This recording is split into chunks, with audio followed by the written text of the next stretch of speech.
Salut, c'est Joanne de Bababam. Vous le savez, La Traque, c'est le podcast aux 4 millions d'écoutes qui plonge dans les cavales marquantes de l'histoire du grand banditisme. À l'occasion de la saison inédite consacrée à Ben Laden, le chef de l'organisation terroriste Al-Qaïda, on vous emmène visiter les coulisses de notre studio. Dans cet épisode bonus, rencontrez l'équipe derrière le podcast.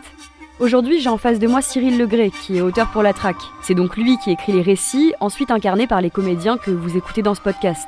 Vous pouvez également écouter le podcast L'Appel des Abysses, produit par France Culture, que Cyril a également écrit et qui sortira l'année prochaine en bande dessinée. Bonjour Cyril. Bonjour.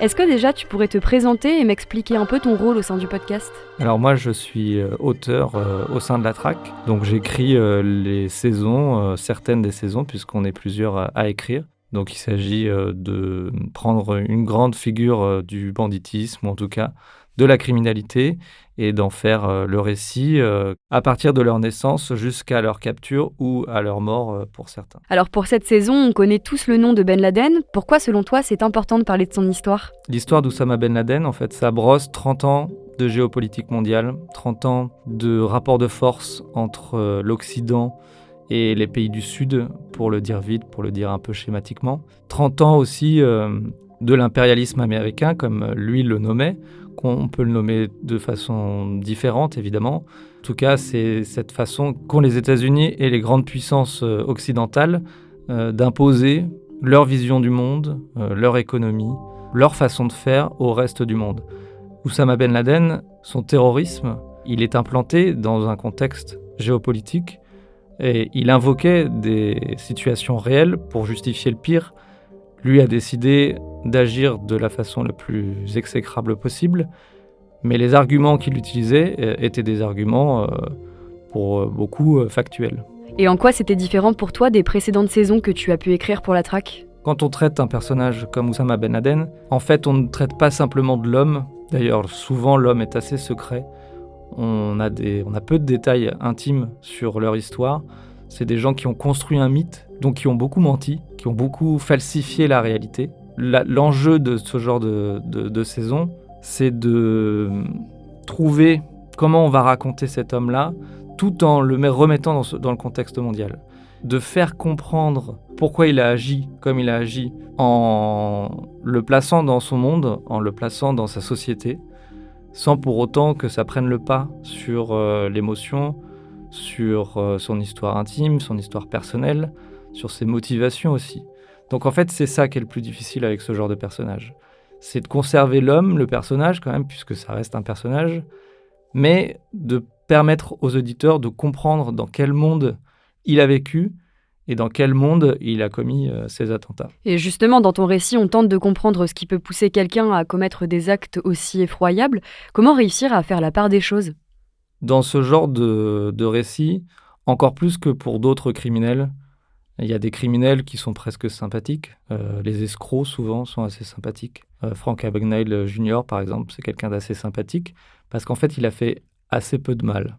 Oussama Ben Laden, c'est ce qu'on peut appeler un monstre.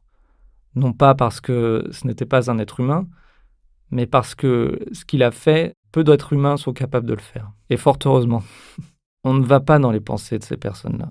Jamais. Et je pense que pour aborder une personne qui est capable de commettre de tels crimes, il ne faut surtout pas essayer de se mettre à leur place. On n'y est pas, on n'y sera jamais. On n'aura jamais la clé de compréhension. On ne saura jamais où est-ce que ça a basculé. Où est-ce qu'il s'est dit, tiens, je vais devenir le terroriste le plus meurtrier de l'histoire de l'humanité. Il faut de l'émotion, bien sûr, ce sont des êtres humains et ça, il ne faut jamais le perdre de vue parce que sinon, on fait une sorte de compte-rendu complètement froid. Mais du coup, on a tendance à croire que ces gens ne peuvent pas exister à nouveau. Or, Ben Laden, pour ne prendre que lui, était un éminent saoudien. Il est issu d'une famille qui est proche de la famille royale. Il avait tout pour faire partie de l'élite en fait de son pays, pour être chef d'entreprise comme son père l'était. Ce qui a fait qu'il est devenu un terroriste, on n'en a aucune idée. Et si on commence à vouloir les comprendre au sens d'empathie, il y a un risque quand même de les excuser, de se dire qu'ils n'avaient pas le choix. Alors qu'en fait, Ben Laden, typiquement, il avait le choix. Dans cette saison, on ne s'intéresse pas qu'aux attentats du 11 septembre 2001, mais plutôt à la vie de Ben Laden, de sa naissance à sa mort. Où trouves-tu toutes les sources d'informations qui te permettent d'écrire ton récit ? Alors un peu partout. D'ailleurs, c'est le principal défi pour la traque. Quand on commence à s'intéresser à la vie de quelqu'un qui a cette ampleur-là, on se retrouve avec une quantité de sources phénoménale. Et en fait, il faut réussir à trier. Moi, ça, j'y passe beaucoup de temps. Je passe beaucoup de temps à recouper les sources parce qu'il y a quelque chose que j'aime pas trop.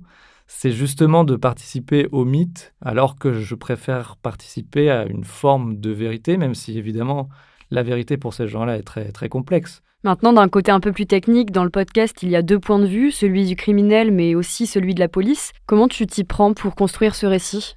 Au départ, moi, quand je travaille, j'essaie d'avoir le maximum de sources du point de vue du criminel. Je crois que c'est la chose la plus difficile, parce que précisément, comme ce sont des criminels, les récits qui ont été faits d'eux, en général, c'est plutôt l'État, les forces policières, les autorités qui les ont fait, ces récits-là. C'était quelque chose d'assez difficile avec Ben Laden, d'avoir des sources qui me permettent de comprendre, de savoir d'où il venait, non seulement parce qu'il est issu d'une société qui est assez peu expansive, et d'autre part parce qu'il a passé quasiment toute sa vie en fait, à essayer de disparaître des radars. Donc forcément, on a assez peu d'informations sur son histoire personnelle, d'autant plus que les informations qu'on a sur sa fin de vie, ce sont des prisonniers en général qui ont été internés à Guantanamo. Donc les Américains n'avaient pas très intérêt à leur tirer les vers du nez pour avoir quelques détails sur comment il prenait son thé, à quelle heure il se levait le matin, mais plutôt où est-ce qu'il se trouvait et comment faire pour l'arrêter. Pour Ben Laden, par exemple, parfois on oublie que c'est une enquête policière.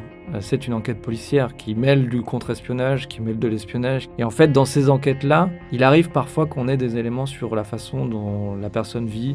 Il y a des rapports de la CIA dans lesquels on peut avoir des éléments sur ses déplacements, sur les personnes avec lesquelles il se déplaçait. Et en fait, ces informations-là, plutôt que de les laisser du côté du point de vue de la police, on va les ramener du côté du criminel. Et pour terminer, mis à part cette saison, quelle est l'affaire que tu as préféré écrire sur la traque et que tu pourrais recommander à nos auditeurs ? Moi, j'ai beaucoup aimé écrire ma première saison sur Jacques Messrine. Ça a été ma première expérience avec la traque. Ça a été une expérience à la fois très enrichissante et pleine d'apprentissage, évidemment, parce que quand on écrit la traque, on ne fait pas qu'écrire, on se renseigne, on se documente énormément, ce qui est très plaisant. On a toujours l'impression de se coucher moins con. Donc voilà, je ne peux que recommander aux auditeurs d'écouter la saison sur Jacques Messrine, qui est aussi un personnage très fort, un personnage trouble, et qui permet aussi de brosser l'histoire de la France, de ses luttes sociales, de son rapport au banditisme pendant une vingtaine d'années. Et on leur recommande aussi évidemment d'aller écouter cette saison sur Messrine. Merci Cyril. Merci à vous. Et merci à vous de nous avoir écoutés. Vous pouvez dès maintenant aller écouter la saison sur Ben Laden dans son intégralité sur toutes les plateformes d'écoute. À bientôt.